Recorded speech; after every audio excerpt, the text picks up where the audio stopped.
வணக்கம். சில வார்த்தைகளை வச்சுக்கிட்டு ஒரு மனுஷனால எத்தனை உலகங்களை உருவாக்க முடியும்னு நீங்க நினைக்கிறீங்க? இன்னைக்கு நாம அப்படி ஒரு பெரிய இலக்கிய உலகத்தையே கட்டின ஒருத்தரோட கதையை தான் பார்க்க போறோம். சரி, உங்ககிட்ட ஒரு கேள்வி. ஒரு எழுத்தாளர் அவரோட வாழ்நாள்ல எவ்ளோ புக்ஸ் எழுத முடியும்? யோசிச்சு பாருங்களேன். ஒரு 10 இல்ல 20? சரி, ஒரு 50 வச்சுக்கலாமா? 100க்கும் மேல. ஆமா, நீங்க கேட்டது கரெக்டா. 100க்கும் அதிகமான புத்தகங்கள். இது சும்மா ஒரு நம்பர் இல்ல, இது ஒரு வாழ்நாள் அர்ப்பணிப்பு. இவ்ளோ பெரிய சாதனைய செஞ்சது ஒரே ஒரு ஆள்தான். அவர் பேருதான் கன்னிக்கோவில் ராஜா. வாங்க, அவரோட இலக்கிய உலகத்துக்குள்ள நாம இப்போ போகலாம்.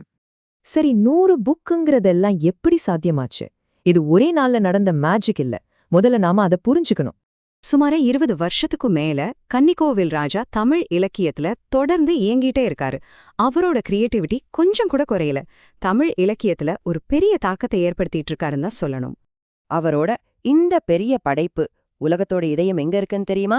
அது குழந்தைங்களோட உலகத்துல தான் இருக்கு. அவரோட சிறுவர் இலக்கியம் அதுவே ஒரு தனி உலகம். வெறும் கதைகள் மட்டுமில்ல, சயின்ஸ், என்விரான்மெண்ட், ஜெனரல் நாலேஜ்னு குழந்தைங்களோட கற்பனையை தூண்டுற மாதிரி எல்லாத்தையும் எழுதியிருக்காரு. ஏன், ஆடியோவோட வர்ற போர்டு புக்ஸ் வரைக்கும் அவரோட புதுமைகள் தொடருது. அவரோட புக் டைட்டில்ஸ பாருங்களேன், சும்மா கேட்டாலே ஒரு சிரிப்பு வருது இல்ல?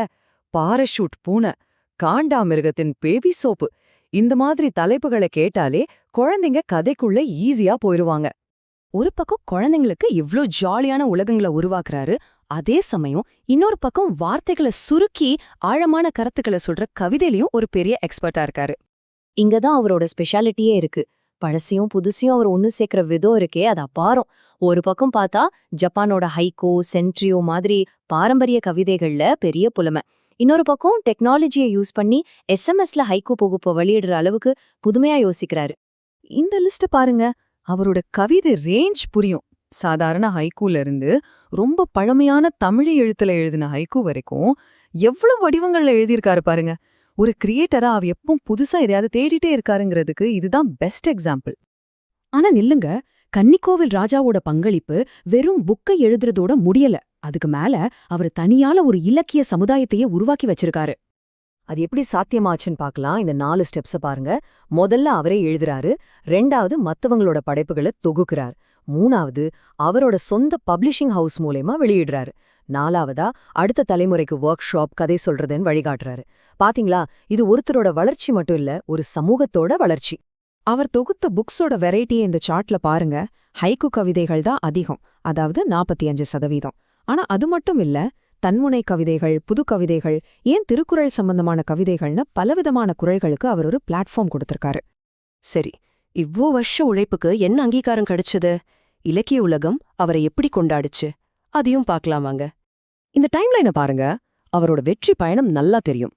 2005ல தொப்புள் கோடி புக்குக்கு கிடைச்ச முதல் பெரிய விருதுல ஆரம்பிச்சு, உலக தமிழ் மாநாட்டுல கட்டுரை, பெரிய டிவி சேனல்ஸ்ல இன்டர்வியூஸ், குழந்தை இலக்கிய ரத்னா, சாதனை செம்மல்னு பல விருதுகள். இது எல்லாமே அவரோட தொடர்ச்சியான உழைப்புக்கு கிடைச்ச மரியாதை. விருதுகள் ஒரு பக்கம் இருக்கட்டும், ஆனா ஒரு எழுத்தாளருக்கு கிடைக்கிற பெரிய மரியாதை எது தெரியுமா? அவரோட படைப்புகளை பத்தி ரீசர்ச் பண்றதுதான். ஆமாங்க, இலக்கியத்தோப்பு கன்னிக்கோவில் ராஜாங்கிற பேர்ல ஒரு PhD தீசிஸே பண்ணிருக்காங்க. இதுவே போதும் அவரோட எழுத்தோட ஆழத்தை புரிஞ்சுக்க. அவருக்கு கிடைச்ச கௌரவங்கள் வெறும் தனிப்பட்ட புக்ஸ்க்கு மட்டும் இல்ல. இந்த சார்ட்ல பாத்தீங்கன்னா தெரியும், தனிப்பட்ட புத்தகங்களுக்கு 10 விருதுகள் கிடைச்சிருந்தாலும் இலக்கிய சேவைக்காக 15க்கும் மேற்பட்ட விருதுகளையும் வாழ்நாள் சாதனையாளர் பட்டங்களையும் வாங்கியிருக்காரு. அப்போ ஆரம்பத்துல கேட்டா அதே கேள்விக்கு இப்ப வருவோம். யாரு இந்த கன்னிக்கோவில் ராஜா? அவர் வெறும் கதை சொல்லி மட்டும் இல்ல, ஒரு கவிஞர், ஒரு பப்ளிஷர், ஒரு கம்யூனிட்டி பில்டர். மொத்தத்துல சொல்லணும்னா இலக்கிய உலகங்களையே உருவாக்குற ஒரு சிற்பி. கடைசியா இந்த ஒரு கேள்வியோட நான் முடிச்சுக்கிறேன். ஒரு பெரிய இலக்கிய பாரம்பரியத்தை உருவாக்கணும்னா நல்லா எழுதுற திறமை மட்டும் போதுமா? இல்ல, கன்னிக்கோவில் ராஜா வாழ்க்கை நமக்கு காட்டுற மாதிரி அதுக்கும் மேல அர்ப்பணிப்பு, விடாமுயற்சி, மத்தவங்களையும் வளர்த்து விடுறது, இதெல்லாம் அவசியமா? யோசிச்சு பாருங்க.